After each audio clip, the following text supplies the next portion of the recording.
So my name is Sharon Koch. I am a senior consultant with Esri Canada, and I'm going to be delivering this next generation 911 piece. And I guess just to give you a bit of a background, I have worked in the 911 space for going on, I think, 25 years now. That's kind of scary.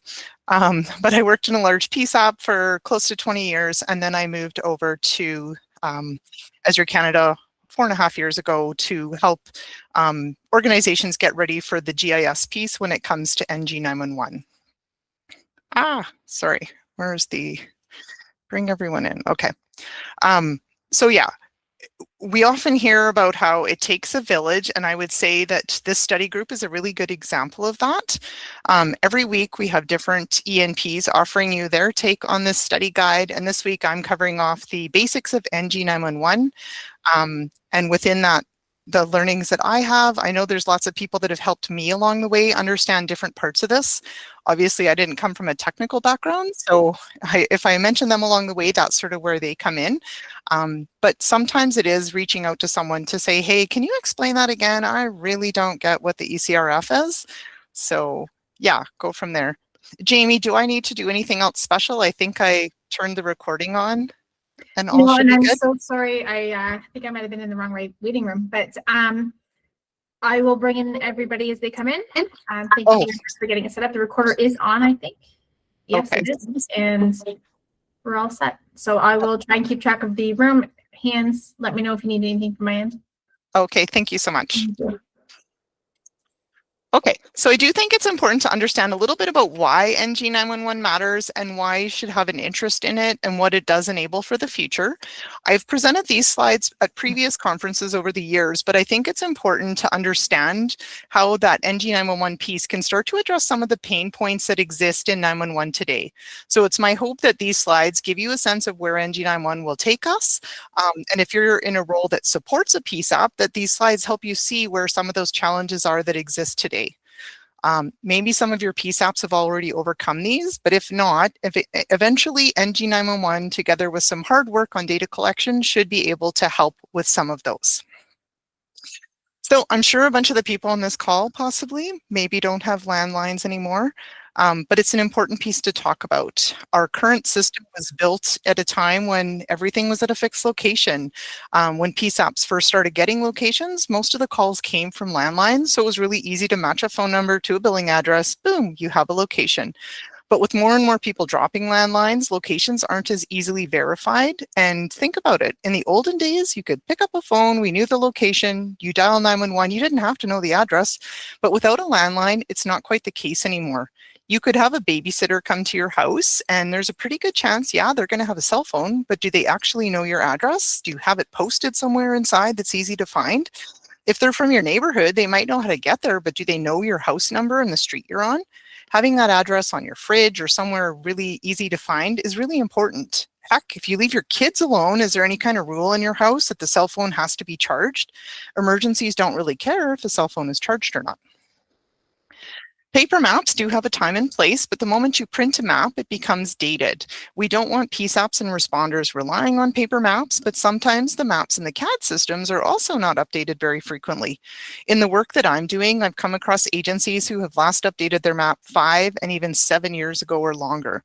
And depending on the part of the country you live in, a lot of development can happen in 5 years. Even personally, you could meet somebody, buy a house with them, have a baby, that baby becomes a toddler. Now the toddler's out playing in the yard and trips and smashes their head on the pavement and is knocked right out. It'd be really awful if when you call 911 after living in a house for 5 years, the call taker struggles to find your location because the mapping isn't updated. Fortunately, most agencies do update their maps a little more frequently than that. Quarterly seems to be pretty common, but we have come across places that are doing it monthly or weekly. And NENA is aiming to have this be almost more in real time, or errors corrected in 72 hours kind of a thing. So we can definitely do better than the 5 or 7 years. And then if you think of responders, like an incident commander on scene could be using a tablet. They can load pre-plans into there. It can have a lot more information and give them a better sense of what's going on with richer data. And it can include things like AEDs, fire extinguishers, which ways the doors go, stairwells, elevators, all those kind of details. A challenge that's faced by 911 all the time happens around when proposed roads and addresses are entered, and the timing of adding these to the authoritative data set. And then this problem gets exacerbated further by the currency of the data in the CAD systems. And it can make a big difference in terms of response if an accident happens, and they do, say, for example, on a construction site of a new subdivision somewhere. The timing of when the business need to add those addresses to the municipal data set is very different than for an emergency response. And if someone falls or is injured, it can be difficult to find the person if those new roads and addresses aren't entered into the system. It's these kind of realizations that are helping to adjust processes so that a municipality can ensure responders can get to the emergency when it happens, because if it was your son that fell, you'd want to know that the responders could easily find him. Private roads and addresses can be any number of things. It can be school campuses, business parks, condo complexes, hospitals, airports. There's a lot of examples. Basically, it's anywhere where there's a large parcel with multiple different buildings, but often it's only that big parcel that is addressed. And it can make for delayed response. In this particular case, I actually went on a field trip in my hometown to collect this example. And it's the case for many trailer parks where responders only get that parcel address. But don't worry, when you arrive, you get on scene and there's a nice map, kind of like this one on the slide here. And the numbering kind of makes little sense. It starts out at 2 and it starts going up, and then you're at $3.99, and it goes up to 400, and then it's at 900, and it starts going down. And you can see, maybe, is this map visible or not? There's little cul-de-sacs for some of these roads. Other ones are through roads. But, there's little signs like this that can help direct responders. But the problem is, if you're responding to a place like this and it's the middle of the night, maybe someone's home alone and suddenly their dad just collapsed and they're trying to do CPR, but the front light is burnt out. So you're really hoping the ambulance can just find you. This really isn't the time to be playing Where is Waldo? Another example here of a large complex, this time it's an athletic facility at a university. And again, you could have people coming in from out of town for competitions. In this case, we have the Butter Dome is this yellow track field over here, and in the middle is a climbing facility. But the door on the right here doesn't lead to the part in the Butter Dome over here, and things like that. So you get those out of town people and they're calling, trying to report an emergency. They may not know the address, they might not know the name of the building, but it can lead to delays in response, and we don't want those. In some cases, when the data was originally collected, there wasn't a business need at the municipality to have all these sub-address components, but this was also before public safety maybe even had access to this kind of data. So going forward, we really want to try and make sure these kind of things are collected. Roadways are busy and sometimes coverage can be questionable, although that is improving with some of the satellite offerings. But we live in the second largest country in the world. Trying to cover the entire country isn't easy, and incidents can happen anywhere along any of these roadways. And being able to route those calls correctly to the right PSAPs is important, especially in the midst of an emergency, because we don't want a time delay caused because we have to transfer that call yet again when someone might be critically injured. With NG9-1-1, there's the ability to add new modalities of communication. This includes things like texting or video calls, and it's really important for a lot of reasons, but especially accessibility.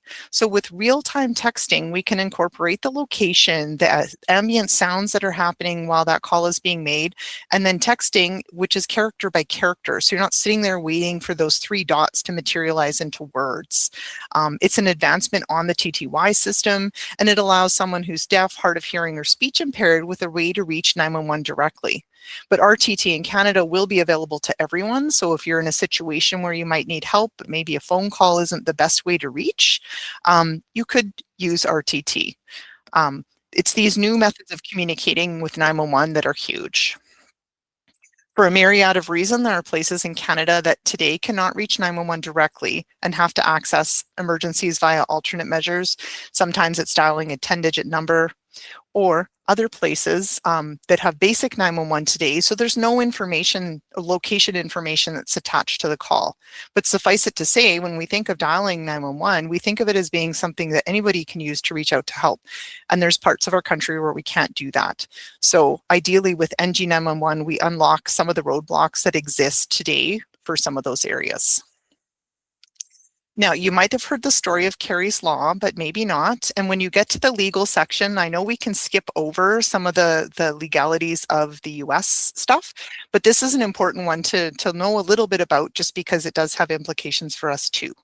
So a quick review, this happened in the United States, and tragically, Carey Hunt lost her life. She was killed by her husband that she was trying to separate from.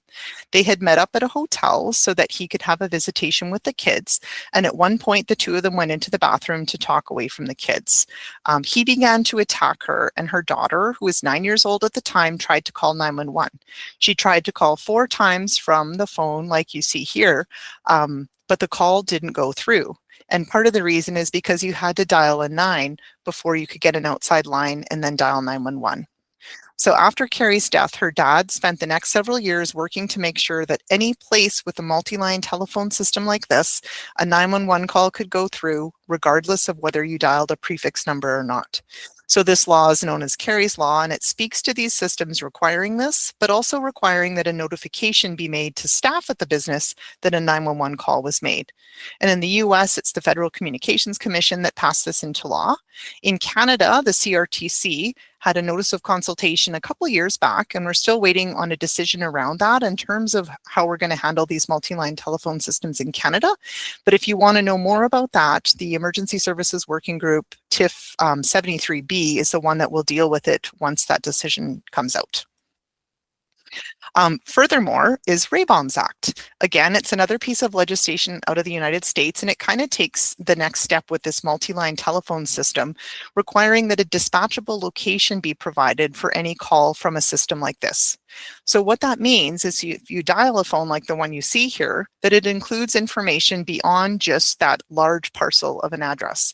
So I remember when I worked in the PSAP, we'd get calls from a hotel, and then you'd have to call the hotel to try and confirm which room the call was coming from. And back in the olden days, you would ask if a staff member would maybe go check on that room and see if it's okay. And when you think of the seriousness of calls like Carey's Law, that's a pretty scary situation to potentially be sending a hotel clerk to check out. So if that room number can come in the form of that dispatchable location, it would make a huge difference to help responders get to the right place. Furthermore, in some cases, multi-line telephone systems can be spread across the country with the IP systems that we have of today. So in some instances, you can pick up the phone and dial 911 and it'll go to the entirely wrong PSAP and in the entirely wrong city because it's going to the head office or whatever it's been programmed to do. So a 911 call like that would have to then be transferred. And so Raybaum's Act is asking for this type of thing to be addressed. And it also talks about the nomadic call systems. And you can think about that as like a Google or a Google Meets like this, or a Teams. If you have any kind of dialer within your computer, you might use it at the office one day. And if you take it to home and you're working from home or a cottage the next day, you're no longer in the same place. Calls like that today typically go to a third-party call center and then have to be directed to the correct PSAP. But depending on routing abilities and those kind of things, there may be a way to cut out that extra call in the future. So there's lots to be considered, and this is where Raybaum's Act is saying, hey, these are the things we want to have be addressed. Now go and do that. It's a big ask, and we're not there yet. And again, Canada, it's the CRTC and that notice of consultation. So 73B with the Emergency Services Working Group is where to find more details. And I don't know if you've heard of Flat Stanley or not, but he's a character in a book series by Jeff Brown. And basically what happens is a bulletin board falls on poor little Stanley and he becomes as flat as a piece of paper. But he makes the most of it. He can slide under doors, have all kinds of adventures, get mailed off and go visit friends overseas. But he's basically a 2D character living in a 3D world, much like the mapping that we have in the centers is 2D, but emergencies are happening 3D. And in the US, they're already starting to deliver the Z-axis with cell phone calls, and that'll be coming to Canada as well. But in order to truly make use of that, you need some kind of 3D mapping or indoor floor plans that have that floor information so you can get the approximate floor level where the call might be coming from.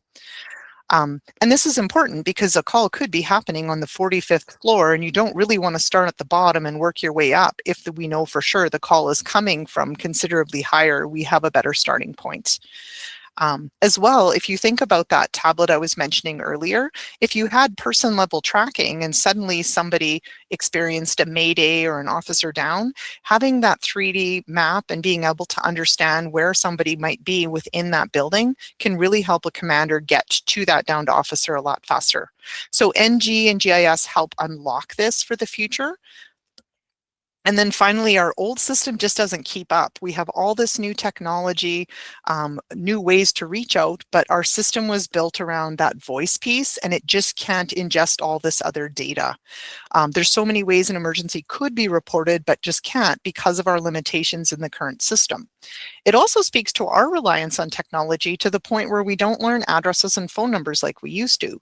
We rely on technology to help us, but it does come at a price. We head out the door, pop the name of a restaurant into our phone, navigate to get there, and then we sit down to eat. But we likely don't actually know the address, and if somebody starts choking and you're dialing 911 and you can't give them the address, kind of a problem. Same with learning friends' phone numbers and addresses. We know how to get to their house, but do you actually know the address if something was to happen there?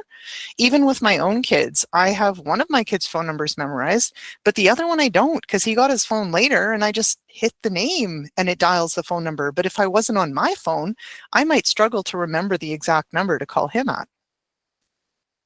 So with that, let's move into talking about NG9-1-1, and this would be a really awesome time to bring up the NENA's Knowledge Base Glossary.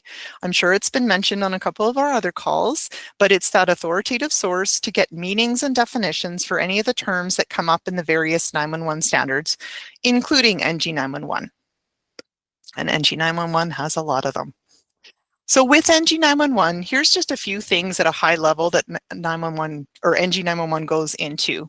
First off, we move away from the current analog system into that digital IP or internet protocol that we call the ESInet, that Emergency Services IP network. And I'll go into that in a little bit more in a couple slides, but there's also a lot more security that comes with NG9-1-1 in the form of session border controllers and border control functions.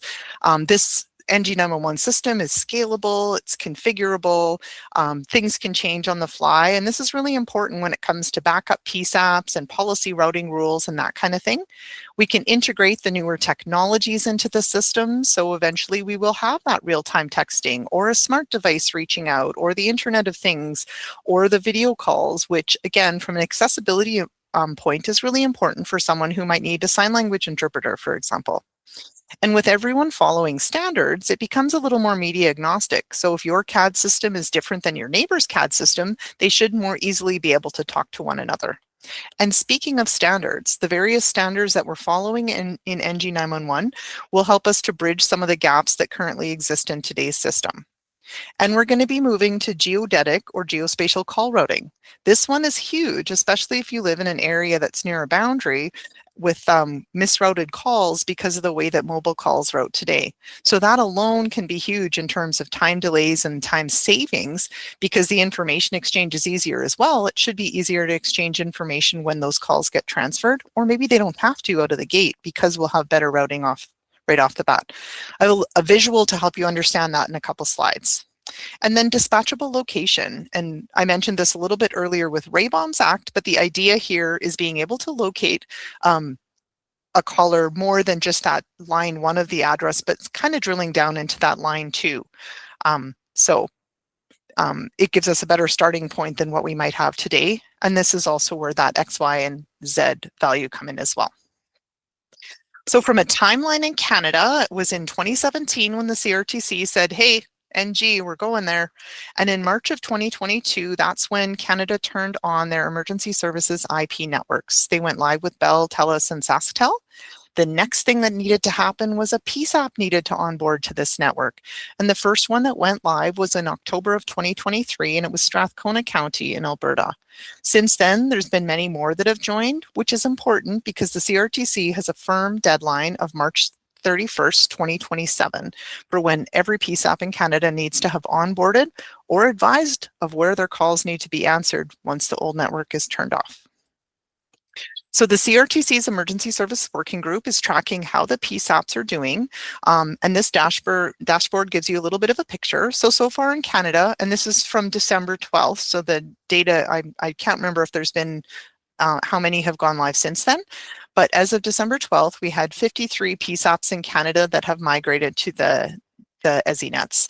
And that means that 44% of Canadians are now being serviced by a PSAP that's on NG9-1-1. If you look on the right-hand side, you can see a little bit more of a breakdown in terms of the percentage of PSAPs that have selected a call handling solution, the ones that have had their kickoff calls with their network provider. And ESWIG is working hard to understand how things are going, as well as working on documentation to help offer contingency plans for PSAPs that might be at risk of missing that 2027 deadline. It's also important to note that onboarding to the ESINet is not the finish line. We really are only at the starting line of things that are slowly going to materialize with NG. So you can kind of think of that onboarding as day one, and day two is either going to be the real-time texting or the geospatial, geodetic call routing, that kind of thing. So speaking of the geodetic call routing, we're going to continue to route calls the way we do today using that master street address guide. And then we're working on a proof of concept. This comes in out of ESWIG's TIF 95. And the proof of concept is to demonstrate that yes, geodetic call routing can work. So work is underway on that POC, and you can tune into TIF 95 for those details.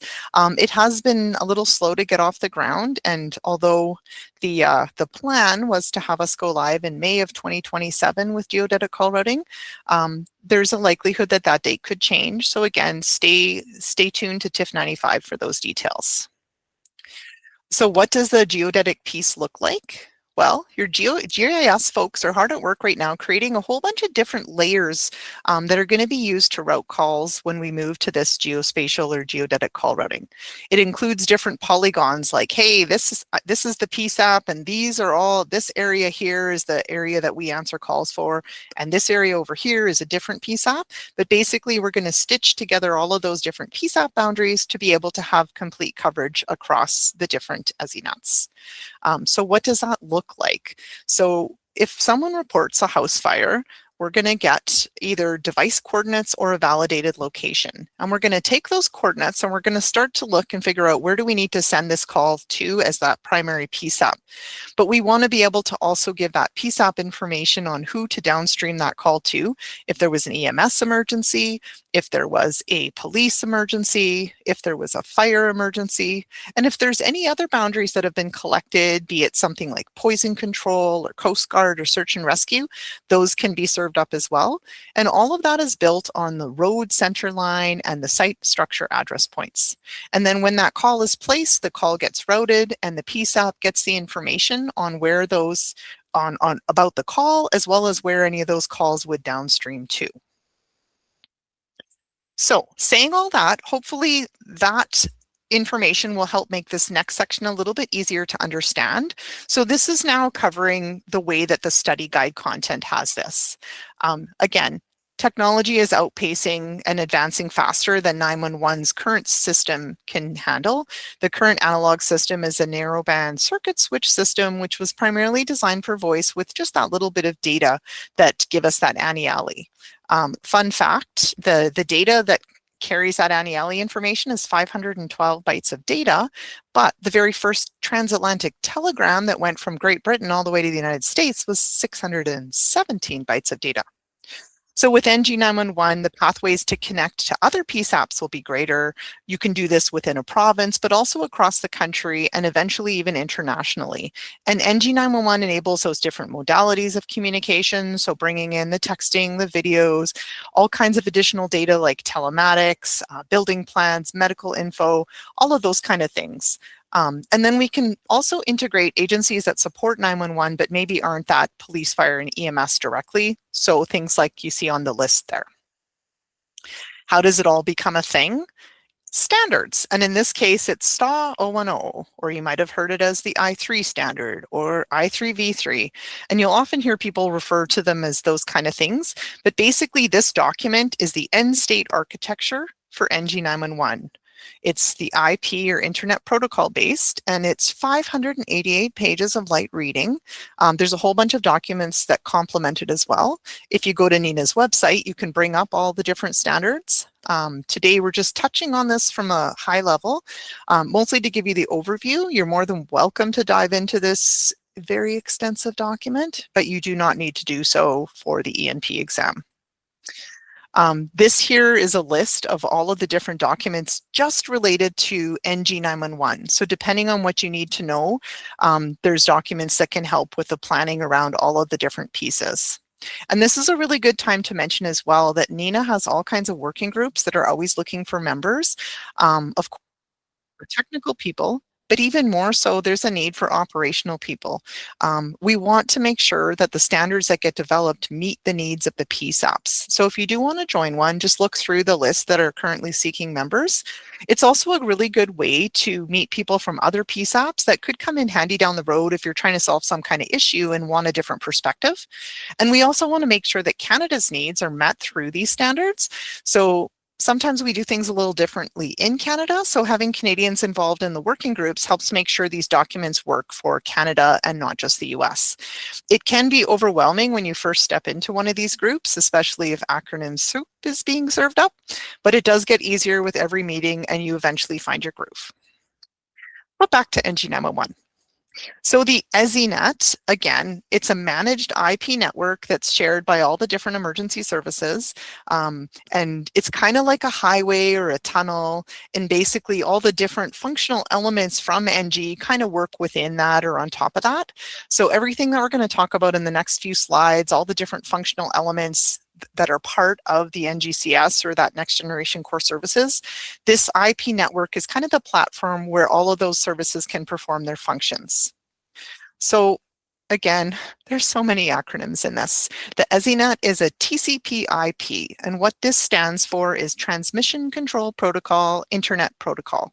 And basically, this is the base of the EZNet, and it's what allows a citizen to access 911 from different types of devices, like a fixed or mobile or pneumatic device. It uses IP messenger protocol. The whole system is scalable, it's extensible, and it allows NG9-1-1 to function the way that it does. We have 3 main EZNets in Canada right now with Bell, TELUS, and SaskTel. Eventually, Northwest Tel and City West will also have to figure out some type of EZNet for the areas where they provide 911 service. So a long time ago, Dan, one of the engineers who's very heavily involved in NENA, including the I3 group, and he also does a lot of work at eSWG, he once compared NG9-1-1 and more specifically the NGCS to a washing machine. And I thought it was a really good analogy, so I thought I would use it here. And so you can basically think of a washing machine as an appliance that washes your clothes, and the NGCS is what allows you to process a 911 call on the EZNet.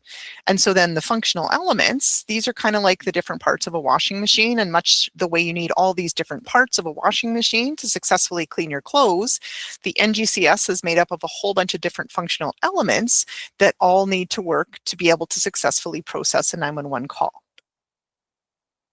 So this is the diagram from the study guide, but I want to break it down a little bit just so it makes a little bit more sense. So to start with, we have the EZNet. And again, IP managed network. This is where everyone, all the different public safety agencies connect to it. And it provides that transportation infrastructure where all the different core services and applications can be deployed. EZNets can be dedicated or they can be shared. And there can be different EZNets that interconnect to one another, either regionally, provincially, federally, internationally. Again, already mentioned, we have 3 EZNet main providers in Canada, but in the US, it operates a little bit different. There's a ton more, and if you don't like your EZNet provider, you can just go get a new one, which is so different than the approach that we have in Canada. So next up is the border control function, which is exactly like it sounds. You can just imagine little border guards deciding who's allowed to come in, what they can bring with them. It's basically the security piece that kind of provides that secure entry to the people who have the proper credentials. It has firewalls and it tries to prevent malicious attacks. Also important is the policy store. And so when the PSAPs are doing their onboarding work to get onto the EZNet, one of the things that has to happen is you have to produce your policy routing rules, that kind of thing.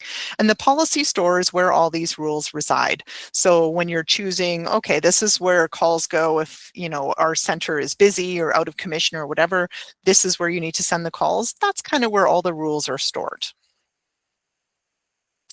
Hold on here now. Okay, so what happens when an I3 network or I3 enabled originating network provider makes a 911 call?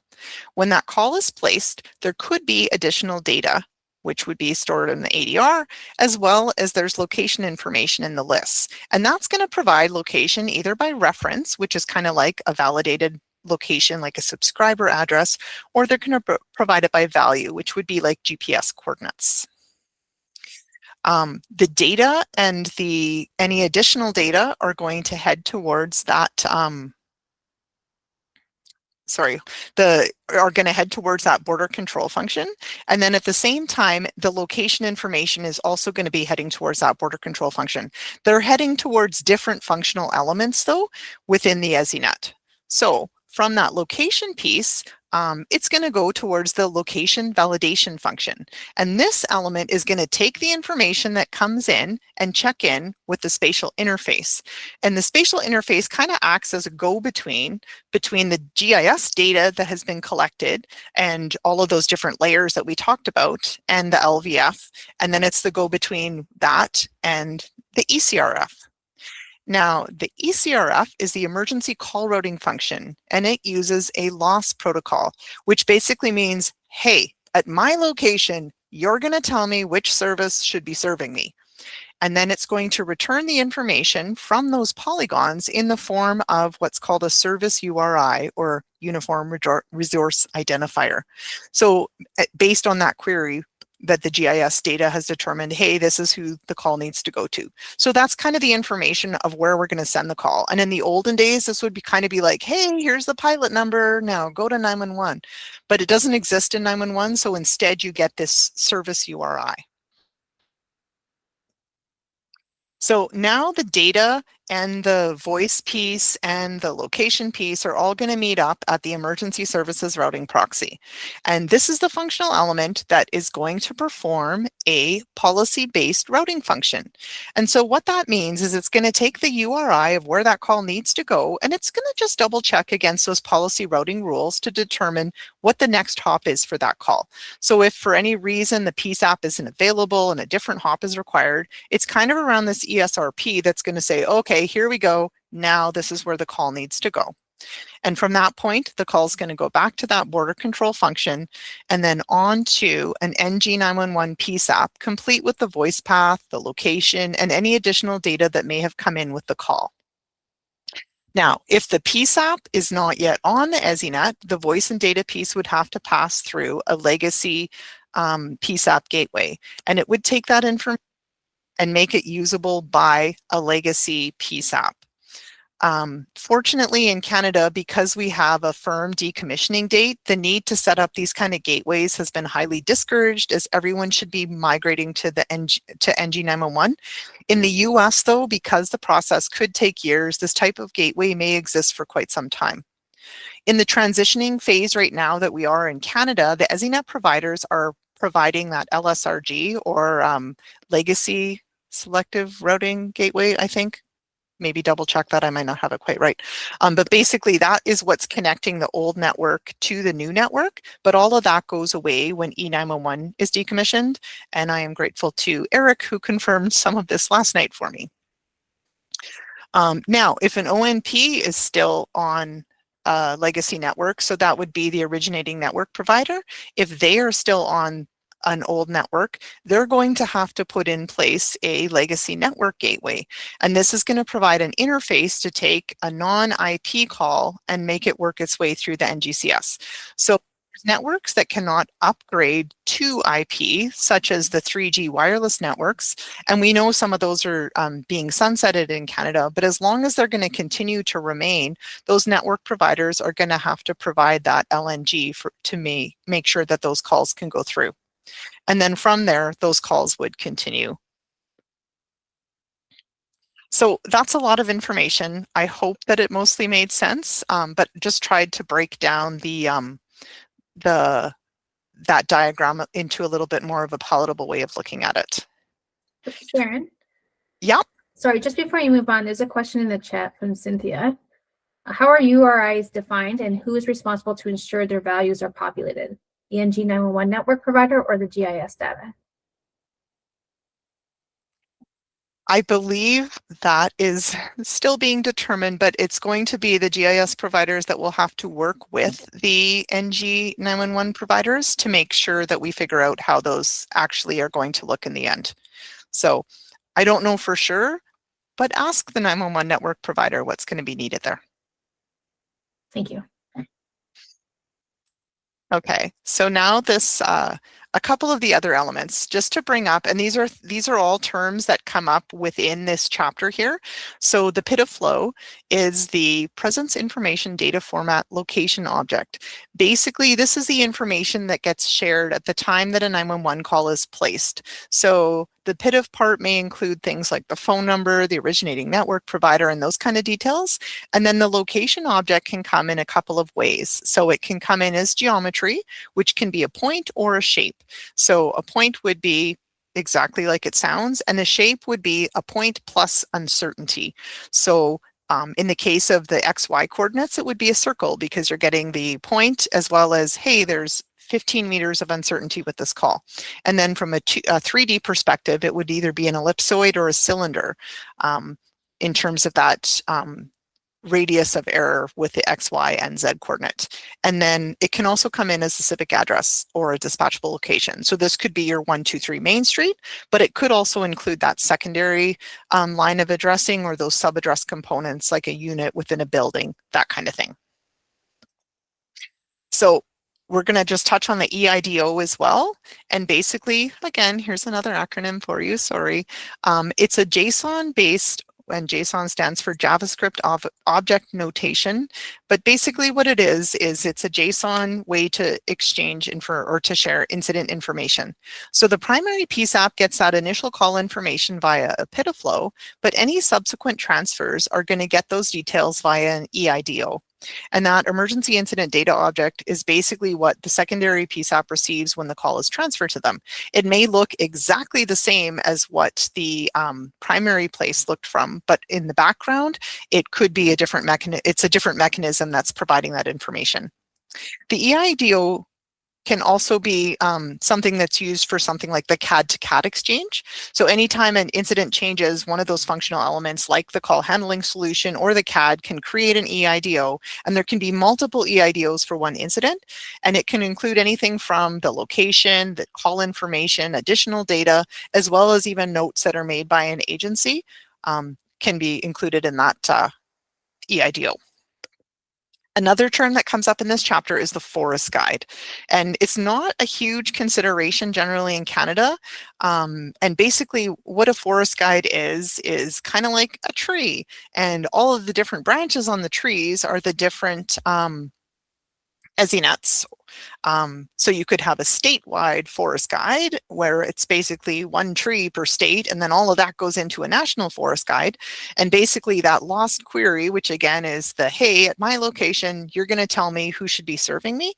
But if you get those calls that are out of area and things like that, the idea being you could use the forest guide to get a query that goes beyond the area that you're in. So again, within Canada, it's not as much of a consideration, but if calls ever have to go international or transborder, that's when the forest guide may come in handy. Domain name system is another thing that comes up, and this is one of those things where the study guide has service and the knowledge base glossary has system. But at the end of the day, it's a huge, large database of records. Each record has specific information contained within it.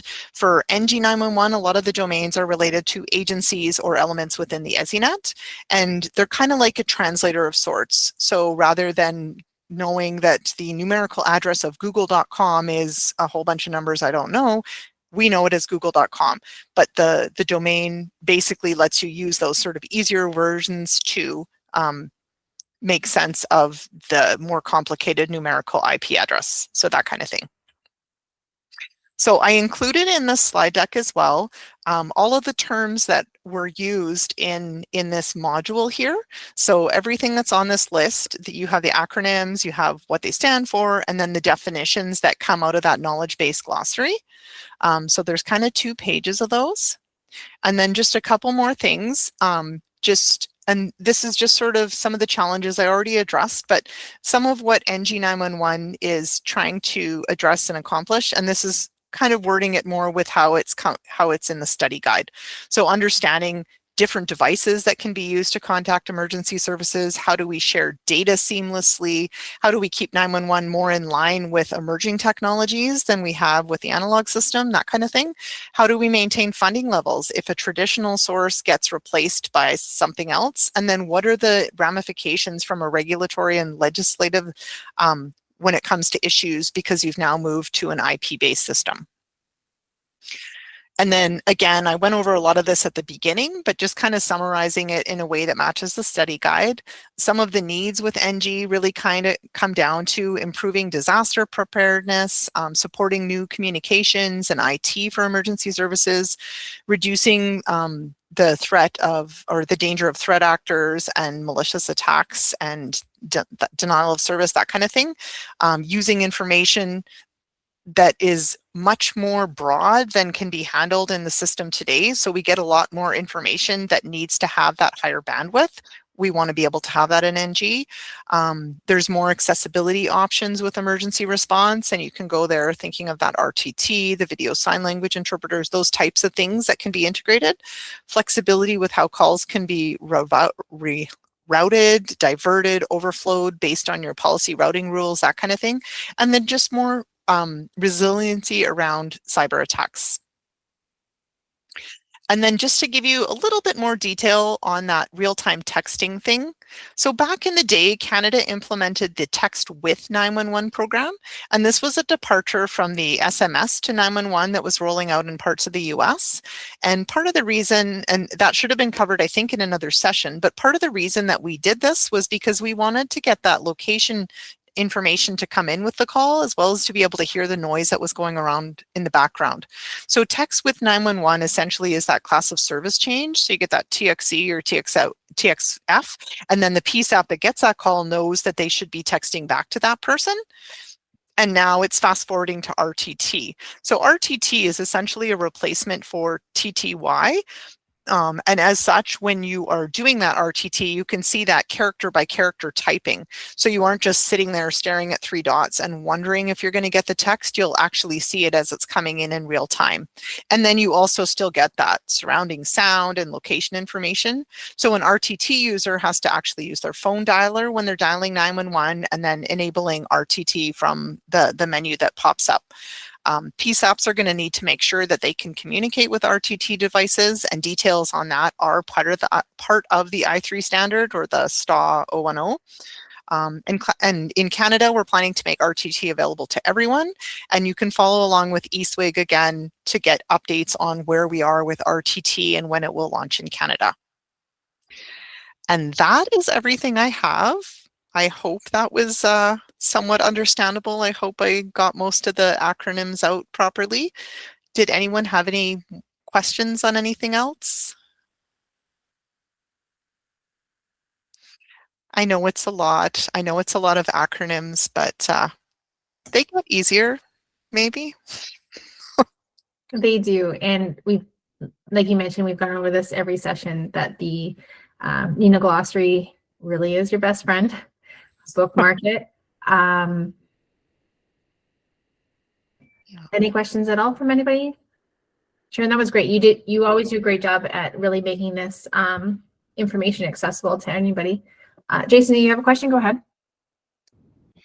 So if we only have the 3 ESINETs in Canada, if one ESINET went down because of either a threat actor or just a bad IT upgrade, because that can happen, is it meant to be fault tolerant that another carrier's ESINET can take over? Is that, I don't know that you can answer that necessarily, but it's something in my head that would worry me if my ESINET went down for a large area.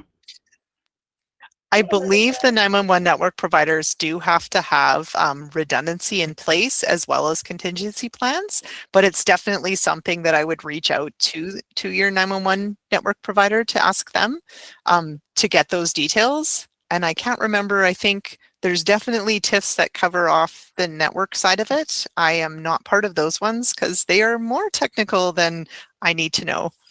Can I jump in for a second? Oh, definitely. Go ahead, Holly.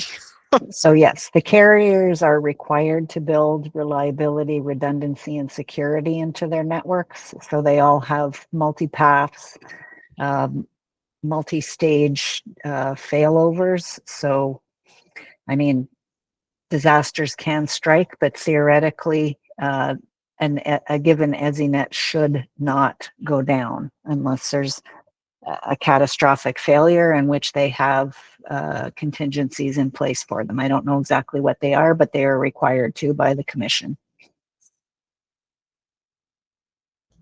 Sounds good. We all lived through the Rogers 911 day of nobody calling, so I can understand. That was a great question. Yeah. Cynthia has her hand up. Go ahead, Cynthia. Hi. Can you go back to the slide that shows the ESINet and all the functional elements? I should know the answer to this, but it's something I always kind of struggle in my head. And hop back to that. Whoops, hold on, still further. Yeah, one? there.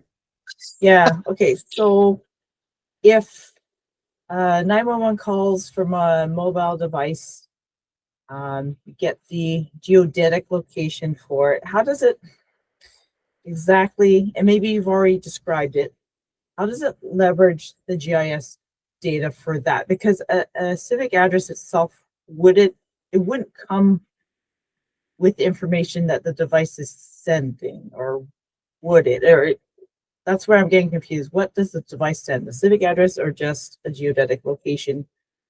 And from there, yeah, sorry.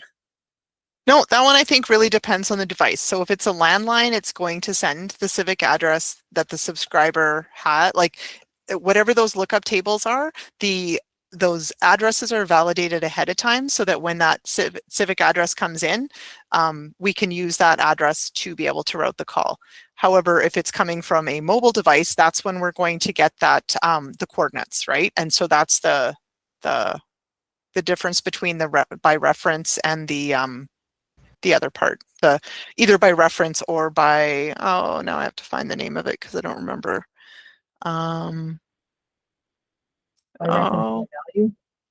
Reference or value. Yeah. So the reference is the fixed address and the value is the coordinates. So all of the mobile devices are going to come in by coordinates. And this, of course, isn't happening today, but at the end state, that's what will happen. And then so those coordinates are checked in through those layers and it goes from there, right? So the coordinates would do that search, Right. but the validated location would also do the same kind of search using that address. Does that make sense? I think so, kind of. All right, So, thank you. yeah, basically landlines, all of those are checked ahead of time, and that's where all those subscriber records come in, and that's where we're trying to make sure that every subscriber record matches to the address points that are in the GIS data. Yeah, for sure. That's why I keep my landline, but there's other issues with that too. Every time I present this, I'm like, ooh, we don't have a landline anymore. And I remember getting mad at my one kid because I couldn't reach him the one time. He's like, oh, my phone was dead. And I was like, yeah, but what if there's an emergency, dude? That is your only way of reaching out for help. Oh, yeah. But, you know, teenager. So. Any other questions?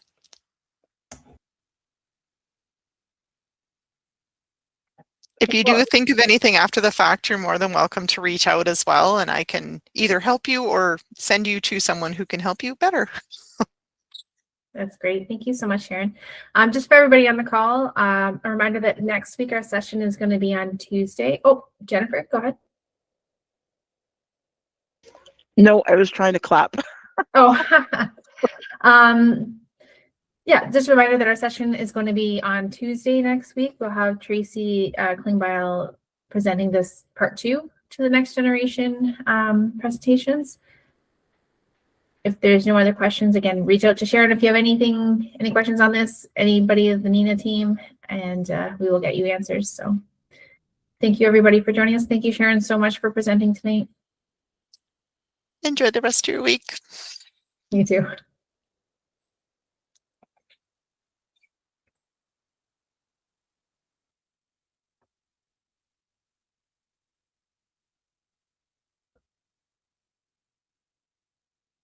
Okay, I will leave now. Have a good night. Thanks, Sharon. Good night.